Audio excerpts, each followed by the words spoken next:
Right now we are discussing that is measurement of liquid by measuring cylinder. So measuring cylinder looks like that, looks like this. So what we are doing when we are pouring liquid inside it, what we are getting here is specific mark is there 10, 20, 30, 40, 50 like that marking over there. So if you pour water or a liquid over here,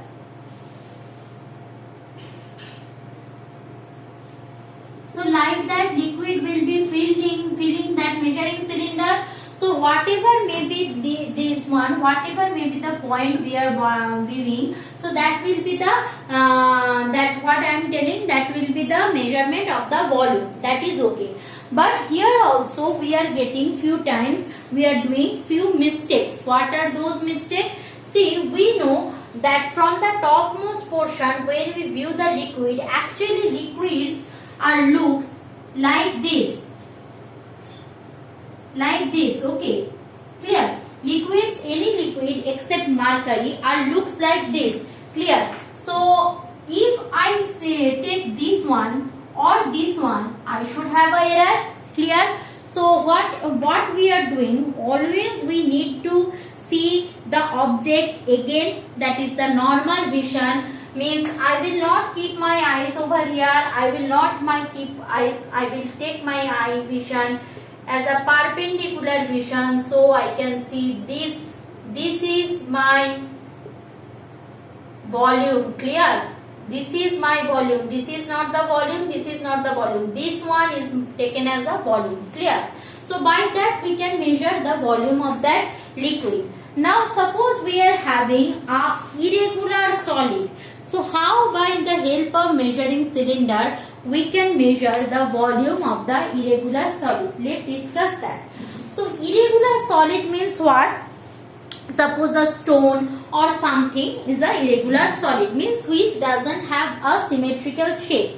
So what we are doing, first we will take waters over here, and remember that whatever solid you are taking, that solid should be non-dissolvable to the water. Means suppose water I am taking and a bulk of salt I am taking to measure its volume, I can't, clear, because after that the salt melts inside the water, so I will not get the, afterwards I can't get my original salt stone. So what I need, either another liquid I will use, suppose stone salt, suppose bulk of pink Himalayan salt I want to measure volume. So that time I will use what? I will use oil I can use as a liquid. If I am using water, then salt or sugar, this kind of substance, I can't measure their volume. Stone I can measure because that will not dissolve in water.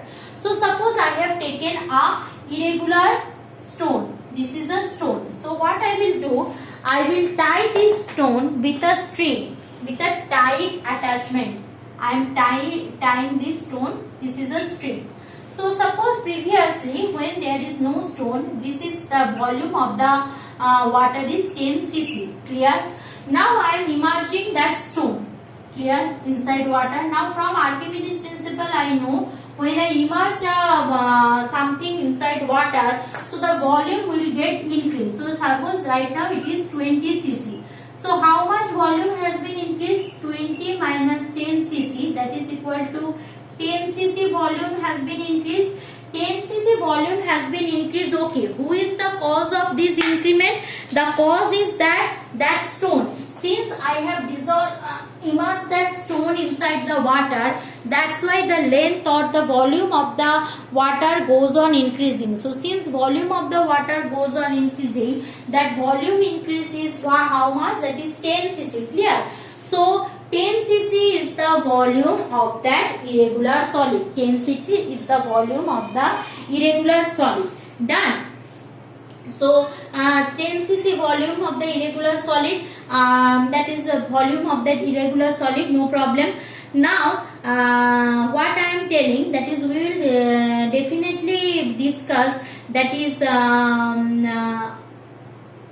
two special case. One special case I will discuss right now, that is if I want to measure that, this is so done, that is volume. Next I am telling another example, another applications of that ruler. Okay, that time we are taking that centimeter ruler, right now we will taking meter ruler, because that is a huge application we will discuss right now.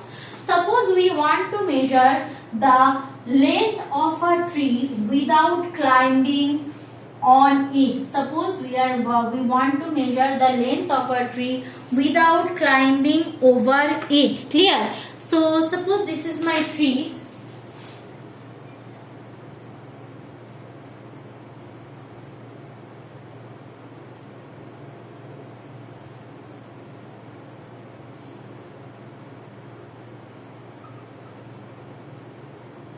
This is a tree, so I want to measure its height without climbing on the tree. How I will measure? We know that when sun rises, then obviously the shadow of the tree falls on the ground. The shadow of the tree falls on the ground. So what I will do, during the same time, I will place one ruler here or one stick over here. Suppose here I put a stick. Just beside the tree, I put a stick, a small stick, long stick, no problem. Clear? Now I put a stick. Clear? Here is my stick. I just stuck the stick strongly, closely attached to the ground. So this is stick, this is tree. Now suppose in the daytime, suppose it is 10 AM, here is my sun. This is daytime, here is my sun. So what is happening? Due to sunlight, the shadow of the tree falls here as well as the shadow of the stick falls here. So suppose I am drawing side by side, that will be easier. So this one is by dotted line. So this is suppose the shadow of the stick.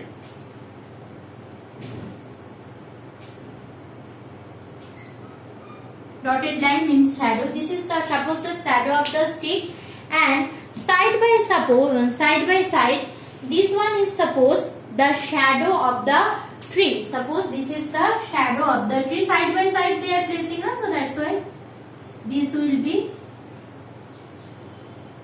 the shadow of the tree.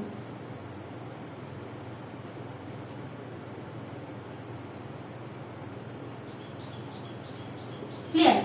So all the dotted lines are what? Shadow of the tree. So from that we can see since tree is also perpendicular on the ground, stick is also perpendicular to the ground.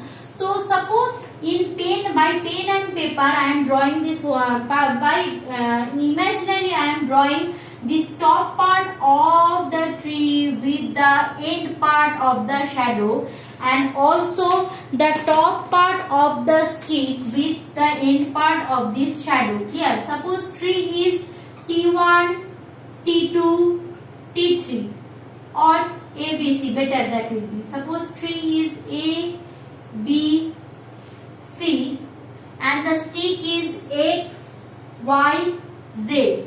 So side by side we are getting two triangles. You can see this is one triangle, this one is X, Y, Z. Clear? And side by side another triangle we are having there.